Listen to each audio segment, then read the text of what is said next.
양자역학을 제대로 이해한 사람은 아무도 없다라는 얘기도 하잖아요. 그럼 도대체 그건 어떤 의미로 사람들이 하는 얘기일까요? 우선 이제 그 얘기는 사람들이 했다기보다는 위대한 물리학자 파인만이 한 얘기입니다. 그러니까 파인만 노벨상 수상자고요.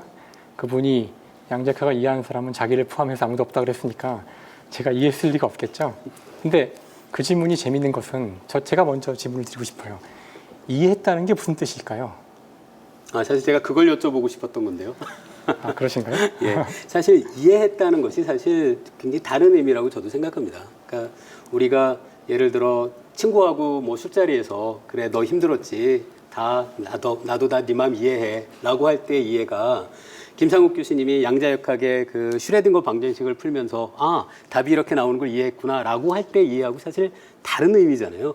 사실 김상욱 교수님한테 제가 여쭤보고 싶었던 것이 그렇군요. 바로 이해의 의미에 대한 것이었습니다.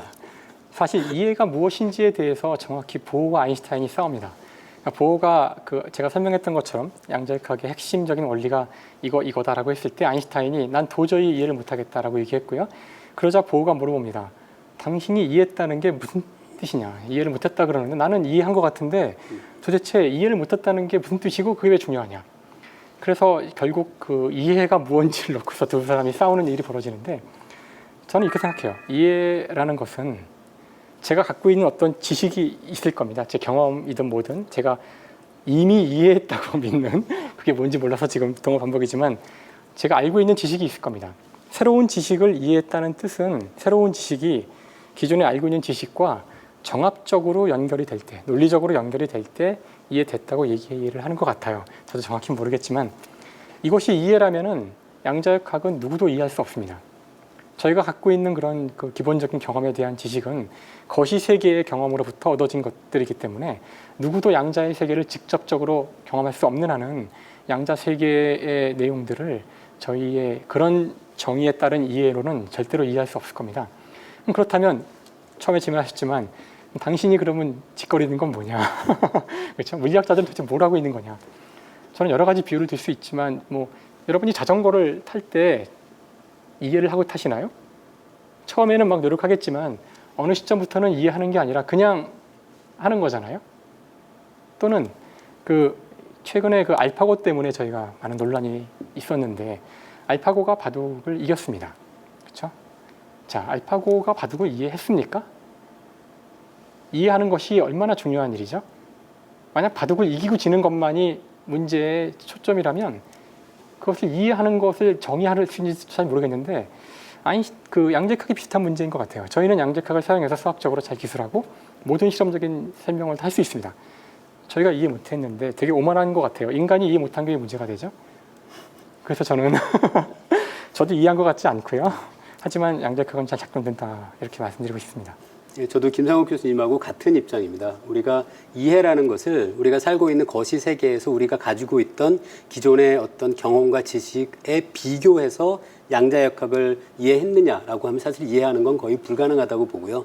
하지만 양자역학의 테두리 안에서 양자역학의 어떤 논리적인 정합성을 갖고 거기서부터 예측된 결과를 우리가 실험을 통해서 항상 검증해 왔고 그런 의미에서는 양자역학을 이해했다고 얘기할 수도 있는 거죠. 그래서 김상욱 교수님 말씀에서 제가 갖고 있는 생각 중에 하나를 또 여쭤보고 싶은 게 있는데요. 많은 분들이 양자역학에서 입자와 파동의 이중성 그런 얘기들을 아마 들어보신 분들이 많을 텐데요. 제가 처음에는 잘 이해를 못했다가 최근에 들어서 갖고 있는 생각은 사실 입자냐 파동이냐라는 것이 완전히 다른 현상으로 우리 눈앞에 보여질 때는 사실 우리가 살고 있는 거시적인 세계 같아요. 그러니까 사실 양자역학적인 입자에게는 자기가 입자일래 아니면 파동일래 라고 하는 질문이 제 솔직한 느낌으로는 그 친구의 정체성을 해트리는 아주 좀 나쁜 질문이 아닐까 하는 생각도 해봅니다.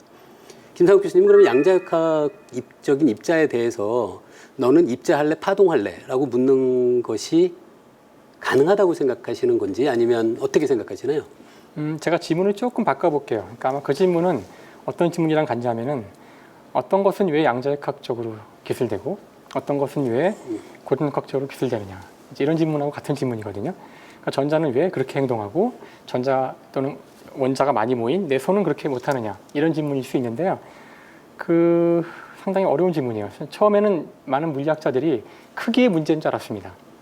크기가 작으면 이상하게 행동하고 크기가 크면 이렇게 행동하고. 근데 이 설명이 금방 옳지 않다는 거는 여러분이 금방 아실 수 있어요. 크기가 점점 커지면 중간 어느 시점에선가 더 이상 양자역학적으로 행동하기를 포기해야 되는데 그 크기가 어디일까 이런 문제가 생깁니다. 경계가. 그래서 그 경계가 무엇인지를 생각하다 보면 머리가 지끈지끈해지죠. 원자가 100개 모이면 1000개 모이면 10,000개, 그럼 10,000개까지는 양자역학이고 11,000개부터는 고전역학이라고 말이 안 되잖아요. 자, 이 질문에 대해서 지금 이 짧은 시간에 설명을 드리긴 힘들고요. 아마 이어지는 다른 강의에서 조금 더 다루긴 할 텐데 답을 그냥 바로 말씀드리면 바로 측정 여부입니다. 제가 아까 측정을 할 때 대상을 교란시킨다 그랬고요. 그래서 교란이 되고 나면은 뭔가 우리가 얻게 됩니다. 그렇게 얻어진 결과들은 이상한 결과가 나오진 않아요. 저희가 이해할 수 있는 결과가 나옵니다. 하지만 측정 전은 굉장히 이상한 상태에 있었다고 해야지만 실험을 설명할 수 있어요.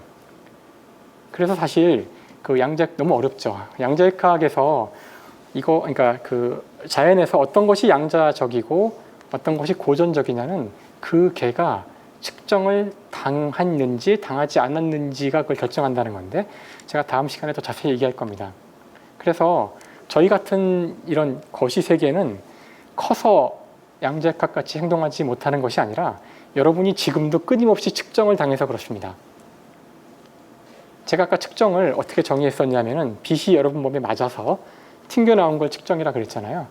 그러니까 여러분이 측정을 안 당하고 싶으시면 일단 빛에서 벗어나야 돼요. 그럼 어두운 데 가면 되느냐? 아니에요. 여러분 몸에 눈에 보이지 않지만 공기가 부딪히고 있습니다. 공기가 부딪히면 안 돼요. 공기가 부딪힐 때에도 측정을 하는 거거든요. 진공에 여러분을 집어넣어야 됩니다. 바로 돌아가시겠죠?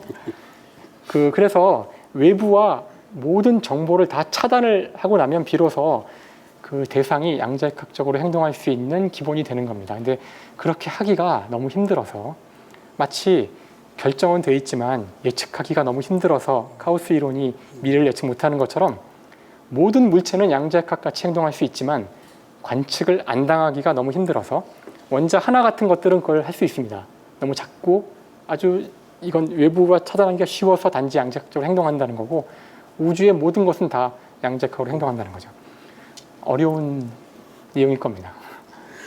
예, 방금 김상욱 교수님이 말씀해 주시다가 카오스 얘기를 잠깐 하셨는데요. 그래서 제가 드리고 싶은 질문이 생겼습니다. 제 질문은 고전역학에서는 제 강연에서 말씀드린 것처럼 카오스라는 것이 상당히 일반적으로 만들어질 수 있는 그런 현상이고요.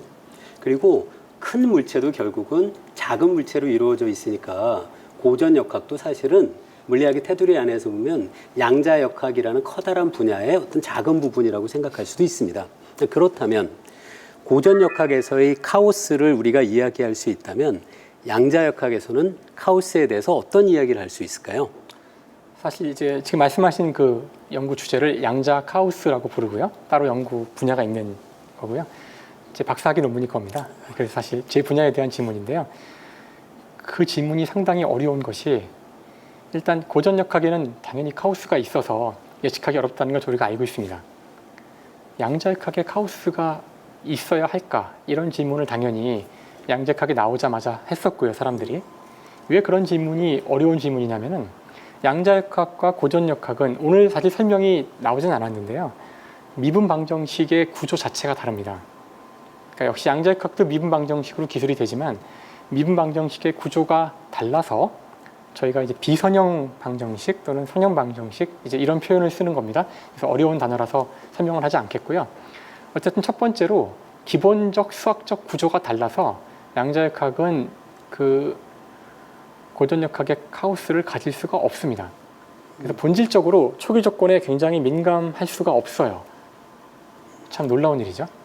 더 나아가서 저희가 오늘 이제 프랙탈 구조를 아까 얘기했었는데요. 카오스를 특징 짓는 수학적으로 특징 짓는 중요한 구조가 기하학적 구조가 프랙탈이었는데 양자역학에서는 아까 제가 말씀드린 대로 측정할 때 대상을 교란시키기 때문에 언제나 측정값에 오차가 있고요. 오차가 있다는 얘기는 여러분이 아무리 정확하게 도형을 그리려고 해도 그 한계가 그 선에 한계가 있다는 겁니다. 하지만 프랙탈은 무한히 확대를 해도 자기 모양이 되풀이돼야 되는데 여기에는 무한히 확대할 수 없는 그 오차의 한계가 있는 거죠. 그래서 프랙탈이 존재할 수 없어요.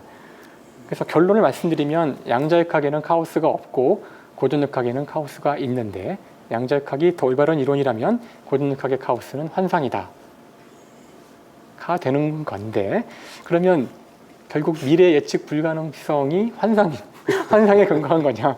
그건 아니겠죠. 그래서 그 양자 혼돈 분야가 많은 논란이 있었지만 이제 지금은 이렇게 정리가 된 것 같아요. 결국 양자에는 카오스가 없습니다.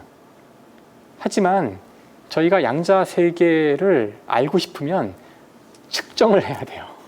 그러니까 측정 당하기 전 양자 세계에는 카오스가 없는데 저희가 측정을 하기 시작하면 그 얻어진 결과들은 카오스를 보일 수도 있어요. 다시 이 문제는 카오스의 문제가 아니라 다시 양자역학과 고전역학의 경계가 어딘지에 대한 문제로 환원이 됩니다. 그래서 오늘날 이 문제는 결국 그 문제, 측정 문제와 같다고 생각을 하고 있습니다.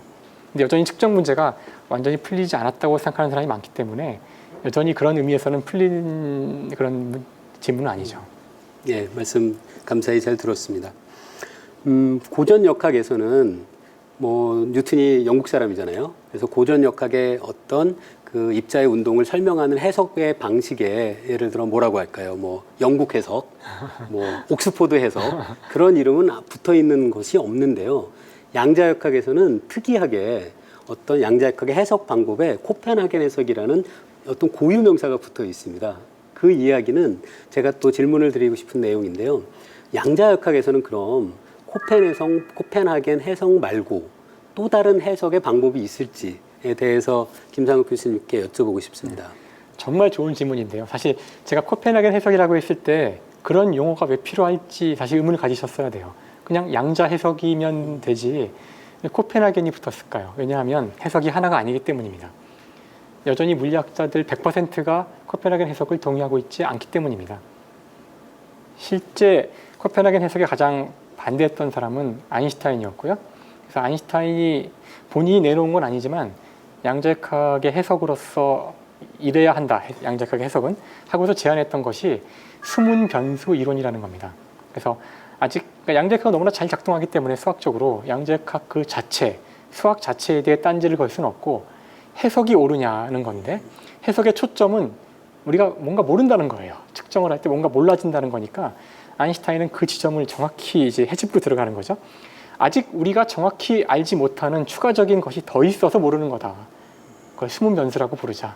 그걸 찾게 되는 날 다 이해할 거다는 겁니다.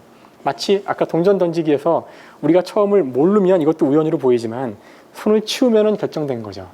아직 손을 치우지 못했다는 겁니다. 양자역학의 상황이 손을 치우는 걸 누군가 한다면 결정론으로 간다는 거죠.